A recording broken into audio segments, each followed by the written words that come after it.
ต้นน้อยๆแต่ว่ามีมากเลยได้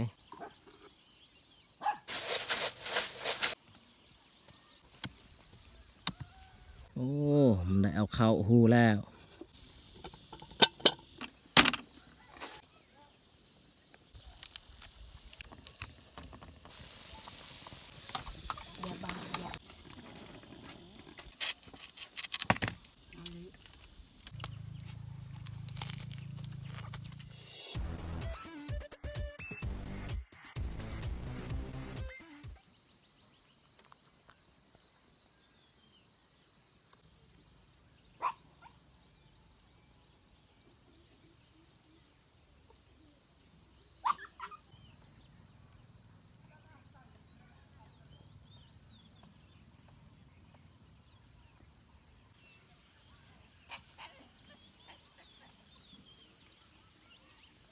เอาเนาะสบายดีเนาะสบายดีพี่เพื่อนเบิดสู่คู่สู่คน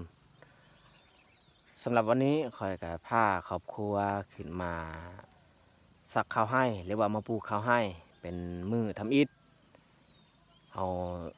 ปลูกข้าวให้อยู่นี่ก่อนเนาะเมื่อเราปลูกอยู่นี่สำเร็จจึงคอยมาปลูกอยู่อันนั้นให้ไม้เนาะให้ที่เฮาทางปีนี้อันนี้แมนให้ลกเนาะให้ปีกายปีก่อนให้บริเวณนี้แหละเราปลูก3 ปีเนาะบางที่ปีต่อไปเนี่ยเราจะบ่ปลูกต่อเนาะปะไว้ให้มันเป็นป่าอีกแล้วจึงค่อยกลับมาทางไม้เนาะแล้วโอเคมันจะทุกคนติดตามเบิ่งติดตามชมกับพวกเราได้ใน1 วันนี้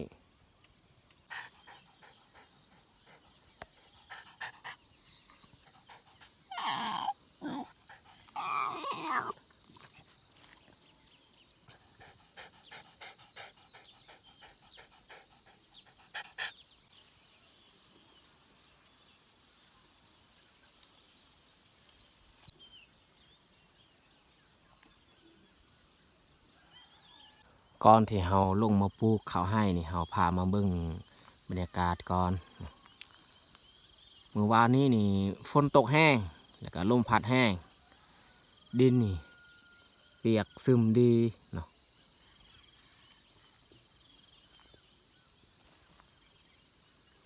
น้ำหมอกมันติดนี่ติดใส่ใบไม้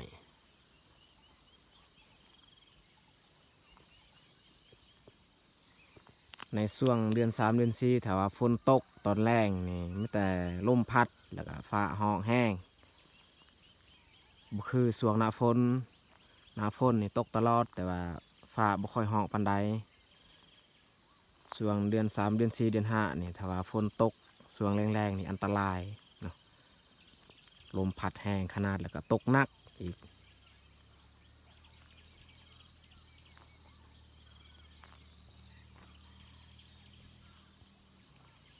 ยามเช้าๆนี่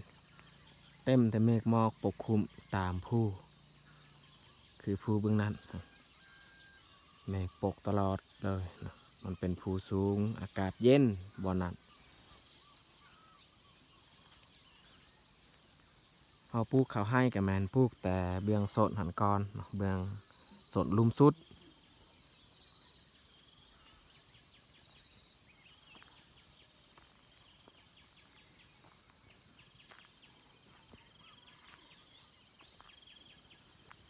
อันนี้กับแมนมันไทยเนาะมันเฮาปลูกเผื่อขายเบื้องนั้นเฮาก็เสียหญ้าไปแล้วส่วนบนนี้นี่ยังเฮาโลกบ่เบิดมันไทยเนาะเพราะว่าราคามันต่ำหลาย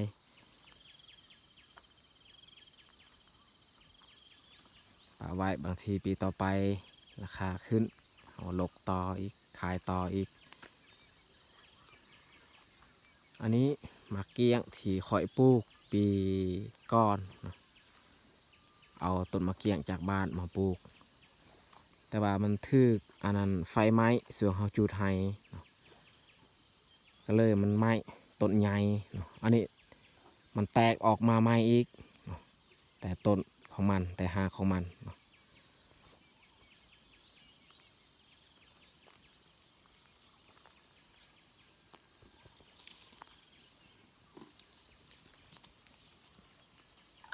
อดีตพาลูกมา2 โต้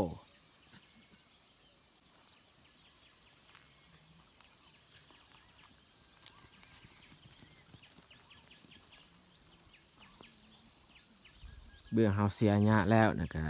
เวลาเฮามาเบิ่งอันนี้ก็งามตาอยู่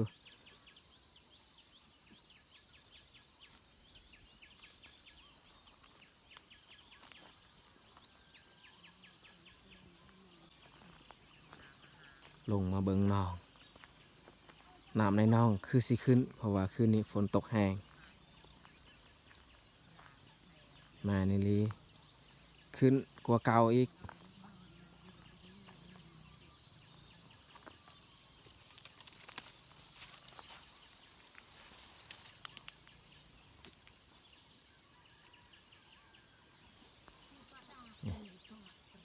ไข่กบไข่กบมาบางไว้อยู่นี่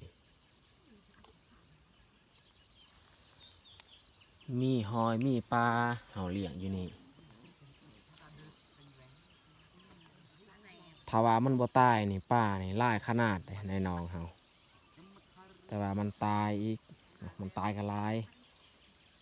เดี๋ยวนี้นี่มีปลาในหนองแต่ว่าบ่หลายแล้วอันนั้นน้องสายเด็ดเอาใบไม้มาโยนลงเห็นบ่ปลามันสวบกินใบไม้ปลาก็บ่หลายแล้วหมากหมากแตงเฮาปลูกนำกันอยู่นี่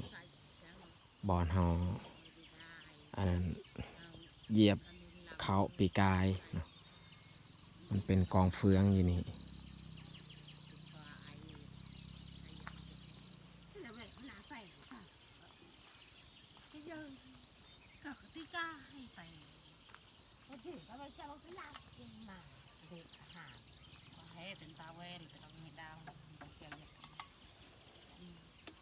หมากฮุงมันห้ากะมีมากเนาะต้นน้อยๆแต่ว่ามีมากเลยได้อันนี้อีกหมากหนึ่งซองต้นผู้ดีซองมากเลยเอาเฟืองมาใส่ต้นของมัน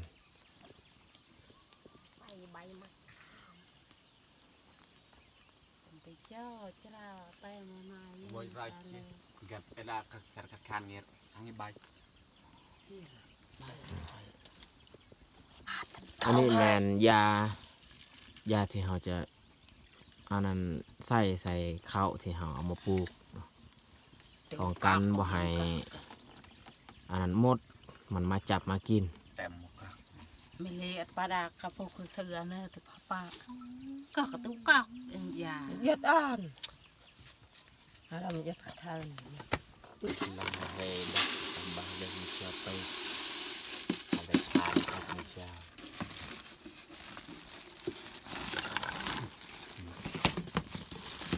ข้าวที่เราจะส้มกับน้ำยาทอกใส่อันนั้นกระตุกเลย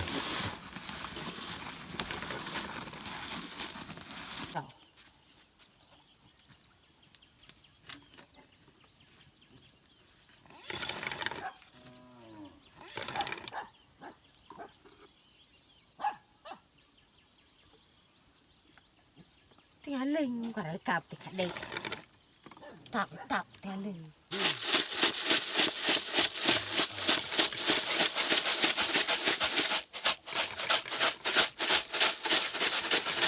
เอาใส่ยาแล้วก็ต้องได้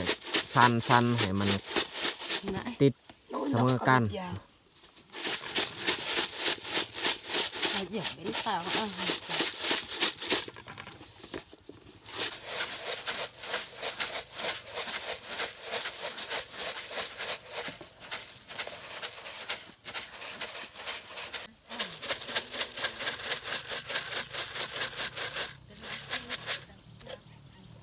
สุบมือนี่ใส่ครั้งเดียวเพราะว่าครั้งนี้นี่เราจับเข้าถ้าว่าเราใส่กับสุบมือนี่มันยากเวลาเรากำเข้าเราปล่อยลง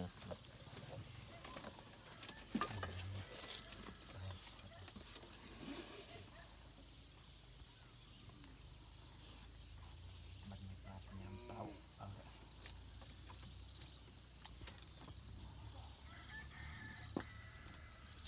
ตีใหม่ๆนะยังบ่ทันใส่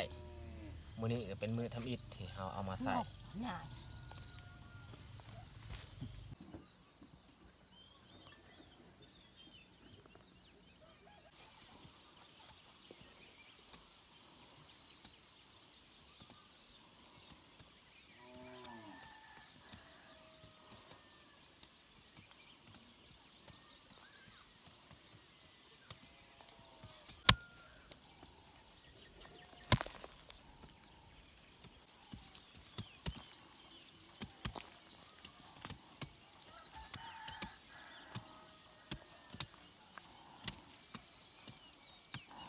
ดินส่วนหลายมันติดใส่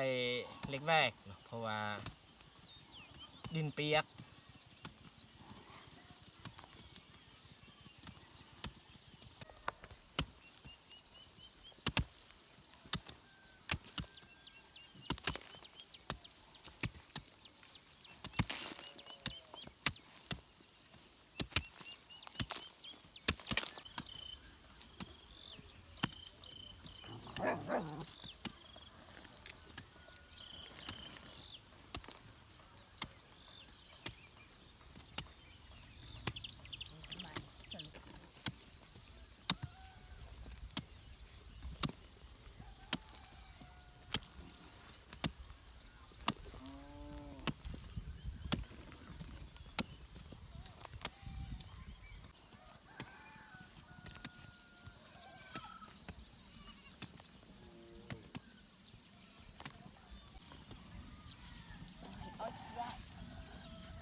ตอนนี้พวกเขาก็ซักเขาให้หอดทางแรกเนาะซักแต่ส้นลุมสุดหอดทางเนาะทางที่เขายางออกจากเที่ยงยางขึ้นไปส่วนมันเนาะมันแต่เสลงไปซักแต่ลุมอีกเนาะแค่แน่วันนี้อากาศมันบ่แดดเนาะเขาก็เลยปลดหมวกไว้อากาศบดตอนนี้ก็10 โมงแล้วเนาะ10 โมงปลายเป็นหูเขาเห็นบอลเขาซักเขาไว้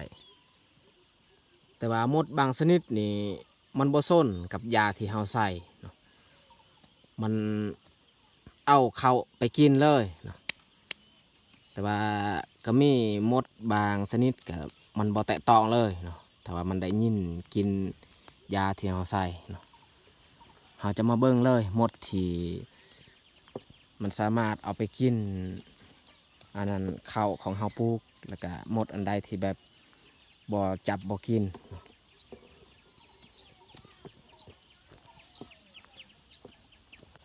อันนี้ทุกคนเบิ่งนี่หมดชนิดนี้นี่มันบ่จับบ่กินเลยข้าวที่เฮาปลูกเนาะนี่หมดตัวน้อยๆถ้าว่าหมดที่ใหญ่กว่าตัวนี้แต่สีแบบเดียวกันเบิดแต่ว่ามันใหญ่หมดชนิดนั้นนี่ถึงว่าเฮาใส่ยาก็ตามมันจับเอาไปกินแต่หมดชนิดนี้นี่ถ้าว่ามันได้ยินกินนี่มันบ่จับกินดอก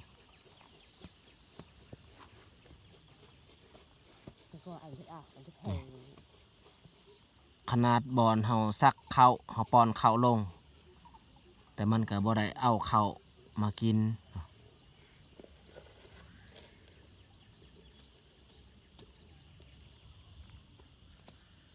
เต็มนี่มันอยู่นี่อันนี้บอลเฮาซักเข้ามาเบิ่งนี่เข้าอยู่ลุม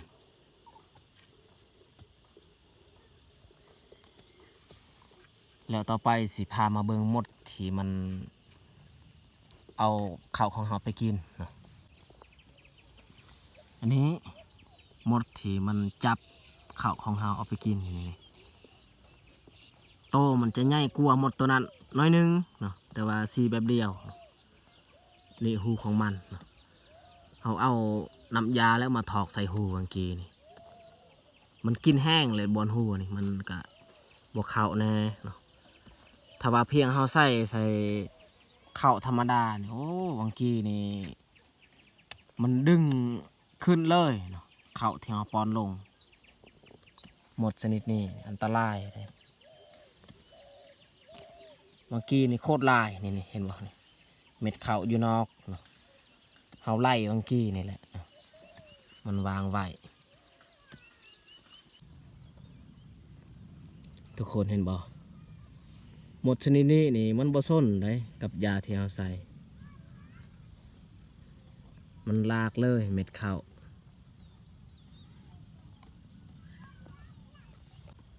อันนี้หมดตัวหนึ่งมันสามารถลากได้เข่าเม็ดหนึ่งขันหมด ที่ชนิดน้อยกว่าตัวนี้นี่มันบ่แตะต้องเลยเนาะหมดอันนี้แหละอันตรายเนาะมันลากเข้าไปในหูนี่หูมันนี่หูนี่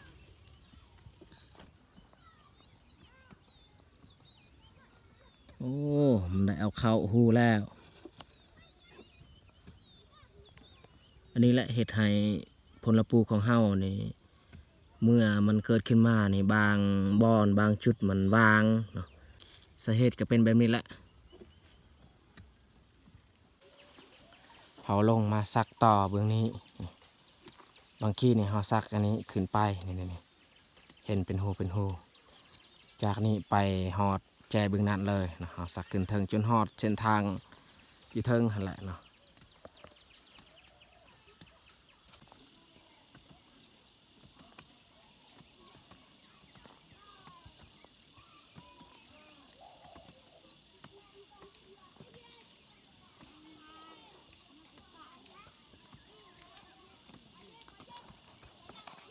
ที่ยังจะคลายคือ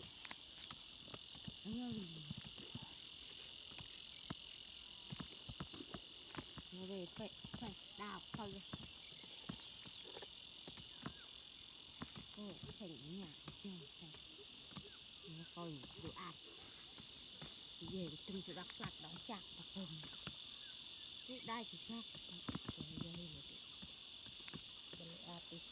สาเป็นไง เขาข้ามอันนั้นเส้นทางเขาซักเบื้องนี้อีกถ้าว่าเขาซักหอบตอนแรงก็น่าจะฮอดอันนั้นน้องป่าเลย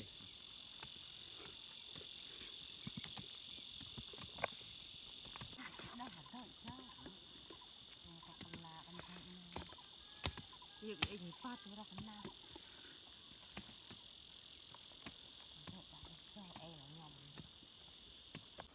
ตอนนี้พวกเขากับพักเที่ยง11 โมงปลายแต่ว่าวันนี้นี่แค่แน่เนาะอากาศมันบ่แดดอากาศบดเขาสิพักเที่ยงเมื่อเฮ็ดอาหารการกินดังไฟใส่เตา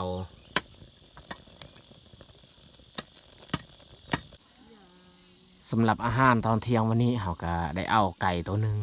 มาจากบ้านมาเฮ็ดเป็นอาหารการกินอยู่นี่เขาสิต้มครึ่งนึงแล้วก็ปิ้งครึ่งนึงสักข้าวไห้มือทำอิฐหรือว่าปลูกข้าวไห้มือทำอิฐต้องได้กินอาหารดีแน่เนาะ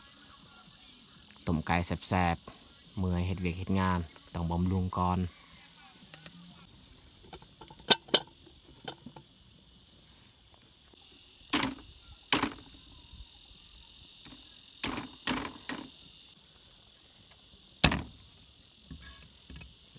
ใส่คา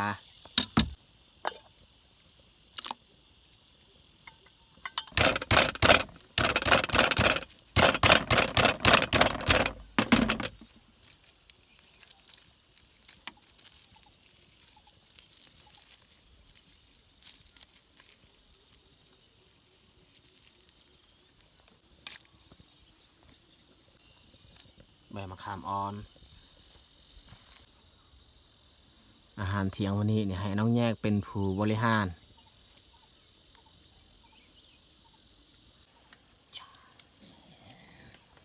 น้ำในหม้อนี่ก็ฟดแล้วน้องแยกฮีบตัดเดี๋ยวน้ำมันสิบกก่อนเขายังบ่ทันใส่สีส่วนในถ้วยนี้นี่แมนเขาจะปิ้งถ้วยนั่นนี่แมนต้มเอา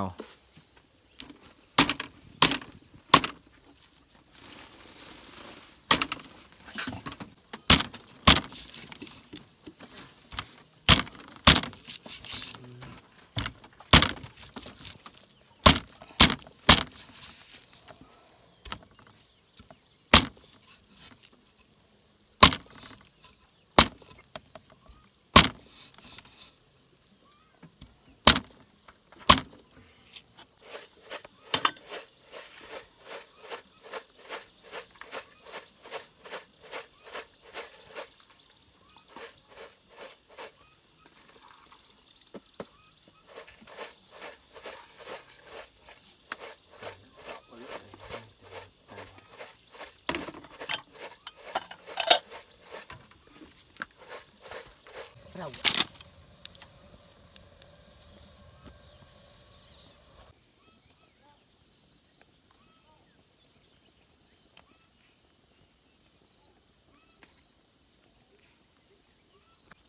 ปักเร็วนี่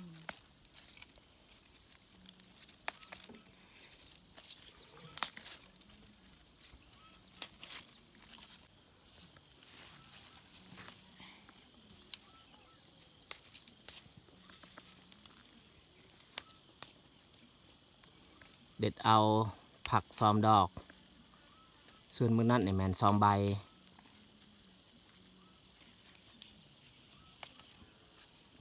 ได้แล้วสำนัน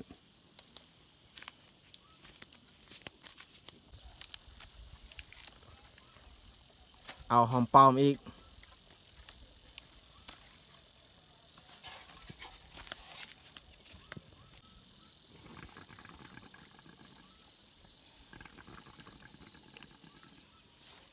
ต้นหนึ่งสองต้นก็พอแหละหอมปลอมได้แล้วสำนันเอาไปล้างเลยหมักเผ็ดดิบเอาใส่ต้มไก่หมักเผ็ดเอาเก็บอยู่อันนั้นน้องที่เราบ่ได้ปล่อยน้ำ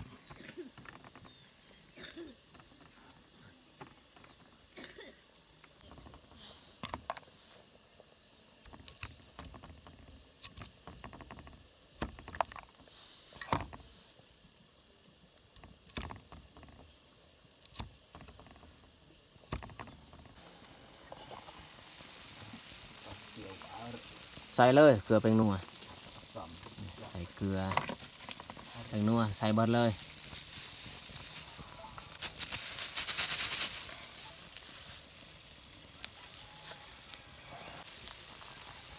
ใส่มะเขือมะเขืออันนี้เราต้มดนๆมันจึงแซ่บ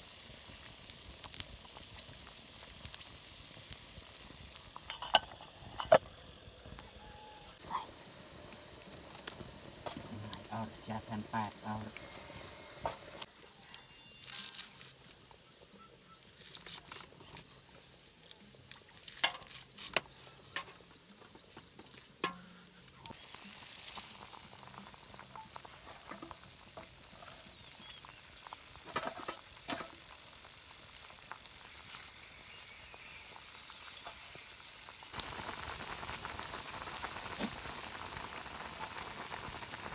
หอมบัวกับหอมปลอมลงเลย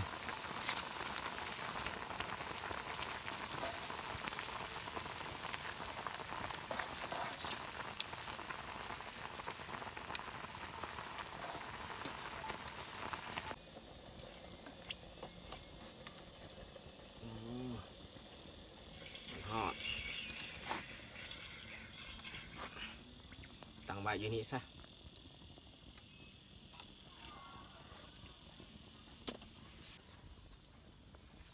เอาแจวทาไส้ก่อนที่เราจะปิ้งได้แล้วสำนันขะโลน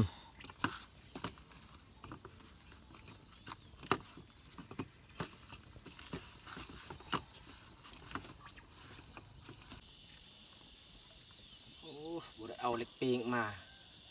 เสียบใส่ไม้นี่ซีนมันเหนียวขนาดนะเพราะว่า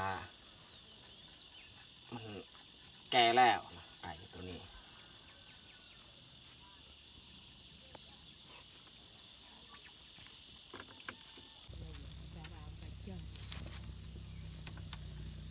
ก็là phải đào đặc bên để thôi giờ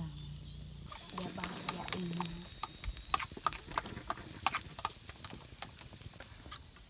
โอ้พอดีเต็มถ้วยเลยแล้วต้มไก่ใส่ผักกาด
อันนี้ปีหน้า สำเร็จสำหรับพาข่าวตอนเที่ยงวันนี้ต้มไก่ใส่ผักกาดแล้วก็ปิ้งอันนี้มักแตงเอาซอยไว้แล้วก็แจวเนาะ ต้นจ้า กินกับข้าวเหนียวสดๆเนาะบ่ได้ปนมันนี่มักเพชรเป็นหน่วยก็มีเนาะตอนนี้พวกเขาก็ขึ้นมาอยู่เทิงเทียงไฮเบิดทุกคนเนาะมันจะสิลงมือกินข้าวเที่ยงเอามาทุกคนมากินข้าวเที่ยงน้ำกันเฮ็ดเวียกเมื่อยก็ต้องได้กินแนวแซ่บๆแน่ ง่ายๆเลยก็แต่ยาไปดังดูตามนี่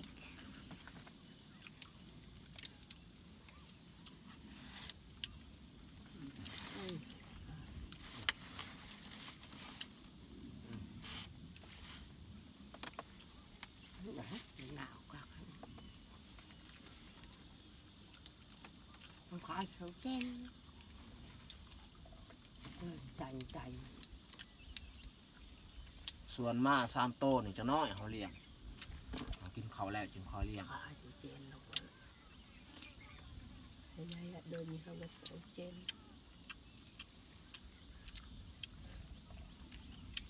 ลูกตางานต้นนั่นเอาเลย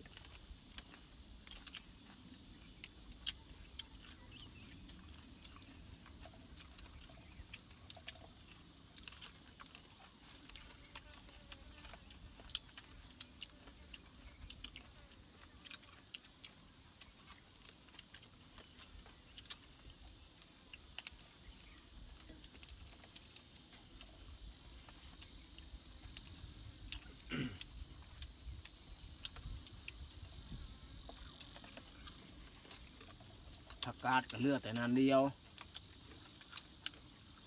เมื่อเขาปลูกข้าวเนี่ยเขาปลูกผักกาดบ่หลายประมาณนานหนึ่งเศร้านาน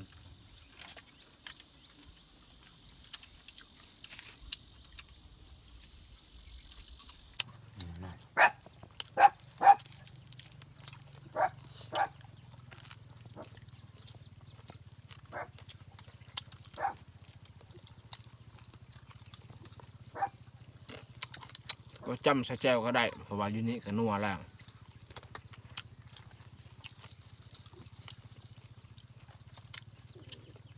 กับมักแตง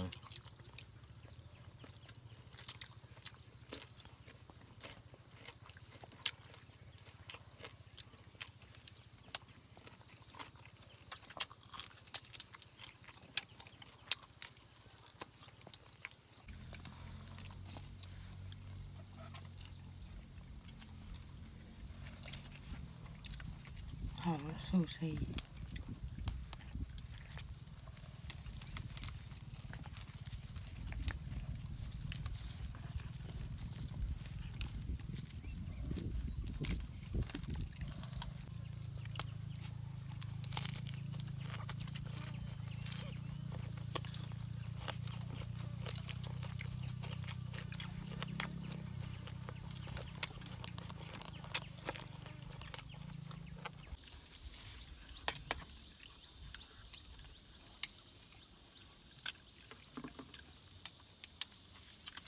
ให้ไม้ให้อยู่เทิงนี่เขายังบ่ทันปลูกข้าว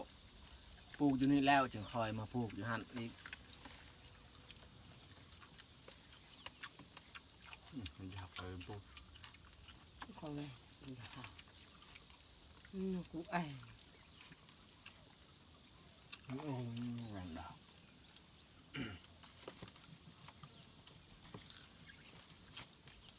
เบลจีออร์ในกิจยังไอ กินเขาวแล้วนี่กินอออีก เห็นนี่เป็นเนี่ยเราลูกก็เจาะ อันนี้แมนเข้าให้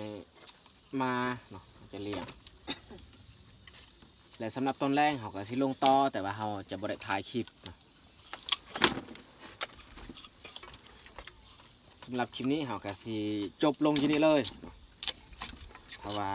ใครได้เข้ามาเบิ่งมาชมตั้งแต่ต้นจนจบก็ต้องขอบอกขอบใจเนาะถ้าบ่อยากพลาดผลงานการเคลื่อนไหวแบบบ้านๆ หรือว่าแบบชนบทบ้านเฮาก็อย่าลืมกดไลค์ถ้าถูกใจอย่าลืมกดแชร์เพื่อเป็นกำลังใจให้พวกเฮาได้เฮ็ดคลิปต่อๆไป อย่างละหาย และอยากขออวยพรให้ FC เบิดทุกผู้ทุกคนจงร่ำรวยเฮ็ดได้หยังก็ขอให้เจริญก้าวหน้าปรารถนาสิ่งใดก็ขอให้สมหวังทุกประการแล้วก็ที่สำคัญนี่ เร็วนี่นี่ บ่ให้เจ็บบ่ให้เป็นแหละ ใช่ จงมีสุขภาพแข็งแรงอย่าเจ็บอย่าจนกันแล้วกันเอาจะได้ก็ขอขอบใจ